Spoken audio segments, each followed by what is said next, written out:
There is a single, unavoidable moment that every human being watching this video will experience. It is the great equalizer, the ultimate threshold, and the most universally feared split second in human existence. We spend billions of dollars, entire lifetimes, and endless energy trying to delay it, ignore it, or sanitize it. Picture the scene: the quiet hospital room, the rhythmic, sterile beeping of the heart monitor, the hushed whispers of family members gathered around the bed. Then the breathing changes. It becomes shallow. There is a final, heavy exhale, and the machine emits a long, continuous tone. The doctor checks the pulse, looks at the clock, and pronounces the time. To the people in the room, the story has just ended. The room goes still. They look at the body and think that the person has slipped into a deep, eternal sleep, a quiet fade to black. But the mystics of the church, those rare souls who have been permitted to peek behind the heavy curtain of eternity, tell us a completely different story. They tell us that the fade to black is the greatest illusion of the human experience. When we open the astonishing revelations of St. Bridget of Sweden, a woman who was granted profound, terrifying, and beautiful visions of the afterlife by Christ himself, we discover that death is not a sleep at all. It is a violent, radical awakening. St. Bridget was shown the exact mechanics of the human passing, breaking down the transition not in days or hours, but in the immediate, breathtaking seconds after the heart stops. She was shown the first 5 seconds of eternity, and what she recorded is enough to change the way you live every single day of your life from this moment forward. Because in that first second, the entire paradigm of reality shifts. The physical world, which felt so solid, so real, and so permanent just a moment ago, instantly dissolves like a thin mist. The heavy, restrictive coat of the physical body, the source of so much pain, pleasure, vanity, and worry, falls away. Let us step into that very first second. Second one. The exact millisecond, the soul detaches from the flesh. St. Bridget reveals that the immediate sensation is an explosion of hyper-lucidity. While the physical brain shuts down, the spiritual intellect turns on with a blinding, terrifying clarity.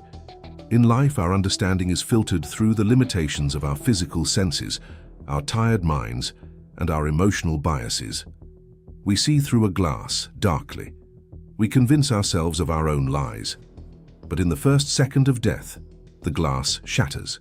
The soul suddenly possesses an absolute, crystalline awareness of its own existence and its own nature. You will not feel confused. You will not feel groggy. You will be more awake, more aware, and more you than you ever were during your 80 years on earth. The soul realizes instantly that it is naked, stripped of every title, every dollar, every reputation, and every excuse it ever hid behind on earth. Before we move deeper into the terrifying and awe-inspiring reality of the second moment of this transition, I want to take a brief pause to invite you into our community. We are exploring the deepest mysteries of the human soul and the divine truths that the modern world tries so desperately to hide.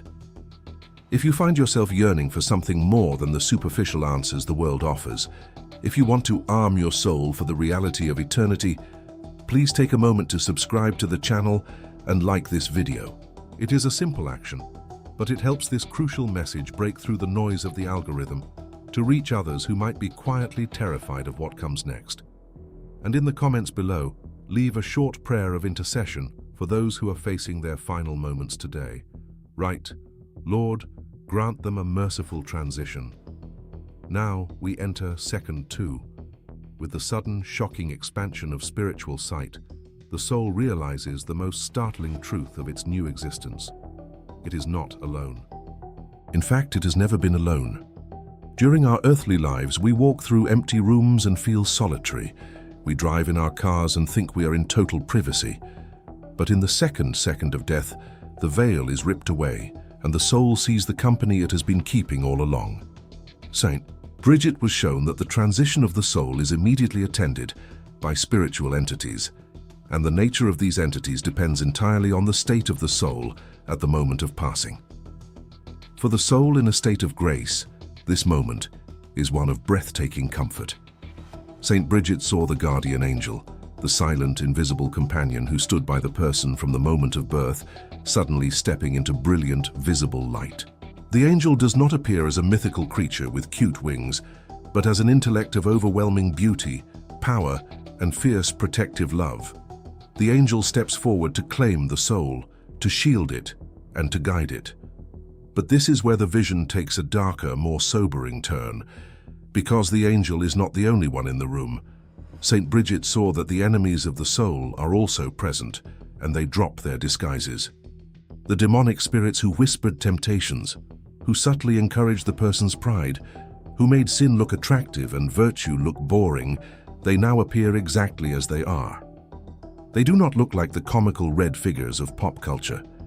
They appear as beings of terrifying, suffocating malice, vibrating with an ancient hatred for the human soul. In the second of death, these entities step forward to make their claim, and they do not ask politely. They are legalists. They look at the soul and they demand their property. If the person lived a life of unrepentant sin, if they gave their will over to the darkness, St. Bridget says the dark spirits swarm the soul like vultures descending on a battlefield. They bring forward every unconfessed sin, every cruel word, every selfish act, holding them up as undeniable proof of ownership. The terror of this moment for a soul that is unprepared is beyond human language. In life, we could distract ourselves from our guilt. We could turn on the television, pour a drink, call a friend, and drown out the voice of our conscience. But in the spiritual realm, there are no distractions. There is nowhere to look away. The soul is forced to look at the spiritual entities it aligned itself with during life. The accusers essentially say, "You loved the things we offered you on earth. You loved the pride, the lust, the greed. You belong to us then, and you belong to us now." The horror is compounded by the fact that the soul's new hyperlucidity makes it understand exactly why these entities have a right to be there. There is no negotiation. There is no explaining it away with earthly logic. Yet for the soul that fought the good fight, even if it fell and repented, the presence of these dark entities is met by the blazing shield of the guardian angel. Saint Bridget describes a profound spiritual clash, a silent but absolute assertion of authority by the forces of light over the forces of darkness. The angel rebukes the accusers, not with weapons of iron, but with the undeniable light of God's grace that marks the saved soul. This intense realization of the spiritual war, the sudden visibility of the angels and demons fighting over the final disposition of the human spirit, sets the stage for the most critical moment of all. Because the angels and the demons do not have the final say, the soul is not just a prize to be fought over, it is a subject that must be weighed. The terrifying clarity of the first 2 seconds is merely the opening of the eyes, the preparation for the blinding light that is about to flood the room. The soul is about to be pulled forward, with the speed of thought, into the presence of absolute truth, where the timeline of an entire human life is about to be unrolled and examined in a fraction of a heartbeat. The conflict between the forces of light and the forces of darkness in that second moment is terrifying, but it is abruptly silenced by what happens next. The angels and the demons do not hold court. They are merely the escorts and the accusers. As the soul enters the 3rd second of its separation from the body, the spiritual noise ceases. A profound, absolute stillness falls over the spiritual dimension. The soul is no longer just aware of the entities around it. It is suddenly, forcefully pulled into the immediate presence of the Creator. This is the moment of the particular judgment. We often imagine this judgment like an earthly courtroom. A judge sitting behind a high wooden bench, lawyers reading from large books, a scale weighing good deeds against bad deeds while the clock ticks. But St. Bridget's revelations shatter this slow, human concept of justice. There are no ticking clocks in eternity. In second 3, the soul encounters the blinding, unapproachable light of Jesus Christ, not as the gentle teacher walking the shores of Galilee, but as absolute truth. Because the soul is now free from the slow processing speed of the physical brain, this encounter happens with a velocity that defies human comprehension. It is instantaneous. When the soul steps into this light, it is like walking into a room made entirely of flawless mirrors under the brightest sun imaginable. Every shadow, every hidden corner, every secret compartment of the human heart is instantly exposed. For the soul that has lived a life of grace, struggling towards God and repenting of its failures. This light is the most beautiful, warming, and comforting embrace it has ever known. It is the light it has been searching for in every prayer, every act of love, and every moment of quiet devotion. But for the soul that has clung to its sins, that has built its identity on pride, deception, and the exploitation of others, this same light is sheer, unadulterated agony. The tragedy of the unrepentant soul in 2 3 is not that God is screaming at it in anger. It is that the soul cannot tolerate the purity of God. The light of truth burns the illusions the soul spent a lifetime creating. On earth, a corrupt man can convince himself that he is a good person. He can surround himself with people who flatter him. He can buy his way out of trouble, and he can silence his conscience with distractions. But in the third second of death, there is no flattery and there are no distractions. The soul sees itself exactly as God sees it. It is stripped of its earthly titles, the CEO, the celebrity, the politician, the respected community leader. All of it turns to ash. The soul realizes that the only currency that matters in this new dimension is charity, and if its pockets are empty, the poverty is excruciating. The contrast between the infinite holiness of Christ and the stain of unrepented mortal sin is so violent that the soul actually recoils. Saint Bridget noted that the wicked soul, completely exposed, experiences a desperate, crushing urge to hide. It wants to pull the darkness over itself to escape the burning gaze of truth, but there is nowhere to hide in eternity. This profound exposure leads directly into the next phase of this rapid transition. But before we explore how the entire timeline of a human life is compressed into a single heartbeat, I want to ask for your help. If this deep dive into the spiritual realities of our existence is opening your eyes, if it is making you reevaluate what truly matters in this short life we have been given, please take just 1 second to like this video. Your engagement is the only way we can bypass the noise of the internet and deliver this critical wake-up call to souls who might be living as if they will never have to face this light. By liking the video, you are digitally participating in the mission to save souls. As the soul reels from the exposure of 2 3, it enters 2 4, the illumination of conscience. In human time, it takes hours to watch a movie, days to read a biography, and years to understand a person's character. But the spiritual intellect operates outside of time. In the 4th second of death, the book of life is opened. This is not a physical book. It is the instantaneous downloading of your entire existence. The soul sees every single moment of its life, from conception to the final breath, all at the exact same time. You will see every thought that crossed your mind, every word you ever spoke, and every action you ever took. But it is far more profound than just watching a playback of your memories. Saint Bridget was shown that the soul experiences the ripple effect of its life. You will not only see the moment you spoke a cruel word to your spouse or your child, you will intimately feel the exact pain that word caused in their heart. You will see how your lack of forgiveness damaged the people around you. You will see the sins of omission, the times you walked past someone in desperate need, the times you stayed silent when you should have spoken the truth, the times you chose your own comfort over doing the right thing. Every idle word, as the Gospel warns, is accounted for. The soul sees the immense, intricate web of its choices and how they affected the tapestry of God's creation. Conversely, you will also see the hidden beauty of your life that you may have completely forgotten. You will see the time you gave a cup of water to a stranger, the time you offered a silent prayer for someone in an ambulance, the time you patiently endured an insult without retaliating. You will see how those small, seemingly insignificant acts of love echoed through the spiritual realm, bringing joy to the heart of God and comfort to the angels.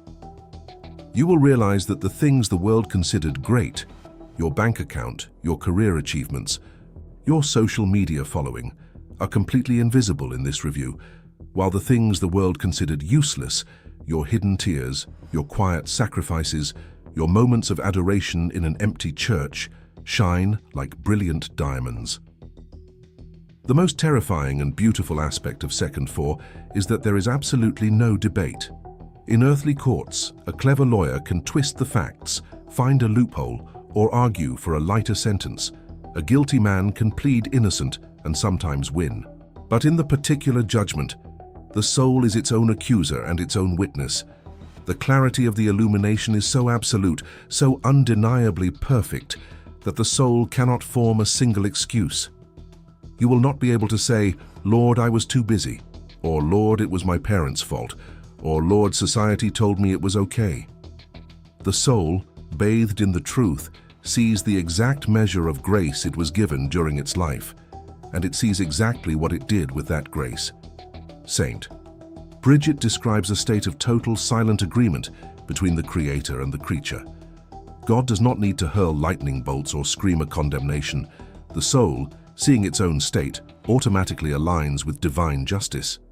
If a person has died in a state of rebellion, loving their sin more than their Creator, they look at the purity of God and realize they are completely incompatible with it. A creature of the dark cannot survive in the heart of the sun. The soul itself understands that it cannot enter heaven, not just because God forbids it, but because the very atmosphere of heaven would be a torment to a soul that hates love. And if the soul is destined for purification, it sees the stains it must wash away, and actually desires the fire of purgatory to make it clean. The evidence has been presented.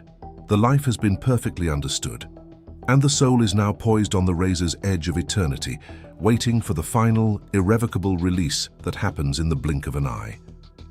The profound, crushing silence of the illumination of conscience lasts only a microsecond in human time. But for the soul, it is an eternity of absolute comprehension. The life has been lived, the tape has been played, the evidence has been weighed, and the soul itself has agreed with the indisputable truth of its own spiritual state. Now, the transition reaches its terrifying and magnificent climax. We arrive at second 5. This is the moment of the sentence and the departure. In earthly courts, a judge reads a long, formal verdict while the prisoner stands in handcuffs. But in the tribunal of God, the sentence is not spoken with words. It is executed as a spiritual law of gravity. In the 5th second, the soul is simply released to the destination it chose for itself every day of its earthly life. The magnetic pull of eternity takes over. If the soul is filled with the heavy, dark density of unrepented mortal sin, it does not need to be pushed into the abyss. It falls by its own weight. Saint. Bridget was granted a horrific, literal vision of the departure of a wicked soul. She saw that for the person who died in rebellion, clinging to their pride and rejecting the mercy of God until the bitter end, the 5th second is the moment the tether of divine protection is finally cut. God honors their free will. He says, in essence, "You wanted a universe without me. Your wish is granted." The moment God steps back, the demons who surrounded the soul in second 2 rush in to claim their property. St. Bridget described this separation as violently agonizing. The soul realizes with a scream that echoes only in the spiritual realm that every pleasure, every illicit dollar, and every moment of arrogant pride was a baited hook. The demons, who acted as flattering friends during life, instantly reveal themselves as sadistic masters. The soul is dragged downward, suffocated by the very sins it refused to let go of, plunging into a state of total, irreversible despair. The door slams shut, and the first 5 seconds of eternity end in a darkness that will never, ever see the dawn. Before we look at the beautiful and hopeful alternative to this nightmare, I need to speak directly to you. We are living in a world that is desperately trying to distract us from second 5. The culture wants you asleep, sedated by entertainment, and terrified of the truth. We are fighting a digital spiritual war to wake people up before their time runs out. If this channel is helping you prepare your soul, please consider becoming a member of this channel for just $2 a month, an amount so small it is less than a cheap cup of coffee or a quick Uber ride. You become a foundational pillar of this mission. You will get access to exclusive members-only videos where we dive even deeper into these spiritual tools, and you will receive other special benefits. But most importantly, your $2 helps us keep the lights on and push this life-saving content out to millions of souls who are walking blindly toward the abyss. Please click the join button below. Arm yourself and help us arm others. Now let us return to the courtroom of eternity and look at the soul that has been saved, but is not yet pure. For the vast majority of Christians who die in a state of grace, Second Five is a moment of profound, bittersweet release.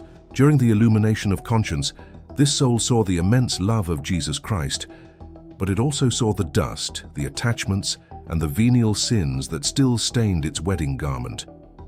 It sees that it is legally saved, but practically unprepared to enter the blinding purity of the beatific vision. Therefore, in the fifth second, the soul does not fall into hell, nor does it fly straight into heaven. By the magnetic pull of divine justice and its own desire for perfection, it plunges into the purifying fires of purgatory. Saint Bridget saw that this soul embraces the fire willingly. It is a severe mercy. The pain of purification is intense, but it is infused with an unbreakable, radiant hope. The soul knows that the demons have lost forever.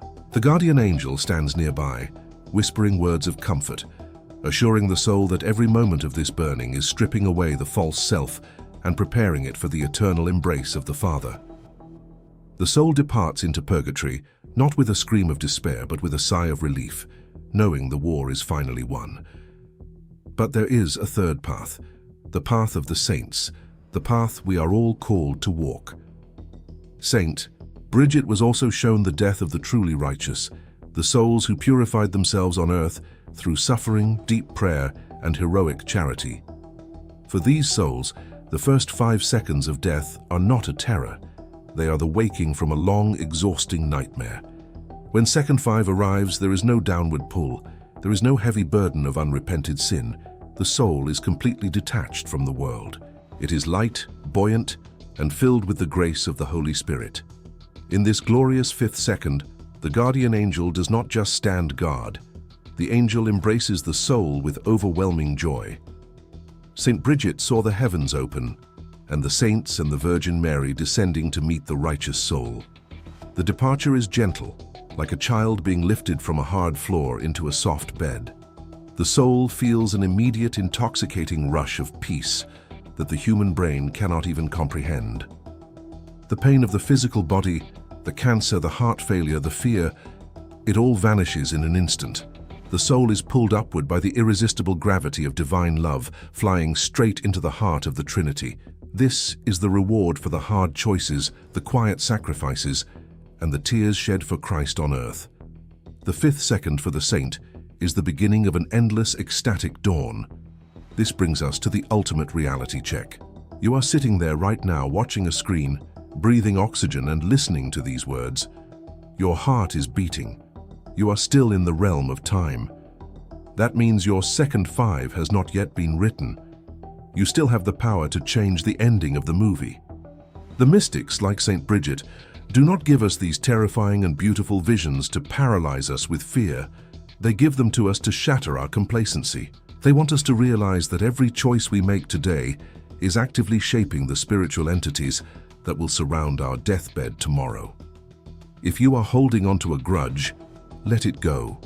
If you are hiding a secret sin, drag it into the light of the confessional. If you have neglected your prayer life, fall on your knees today.